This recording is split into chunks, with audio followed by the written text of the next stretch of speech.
नमस्कार प्यारे दोस्तों, गुड मॉर्निंग। देखिए, आज हमारे गांव का नदी है। इस नदी का जल स्तर काफ़ी बढ़ चुका है, जैसे कि आप देख सकते हैं मेरे वीडियो के माध्यम से।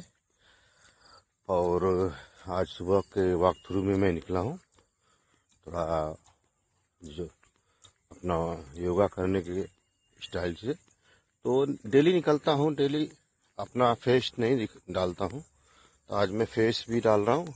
और सरजू नदी, जो कि घाघरा बोलते हैं, वो नदी का पानी भी डाल रहा हूँ। आप देख सकते हैं बहुत ही ज़्यादा जल स्तर बढ़ चुका है। तो इससे हम लोग नदी किनारे रहते हैं, कोई दिक्कत नहीं है, कोई इशू नहीं है, सभी लोग बहुत अच्छे से रहते हैं।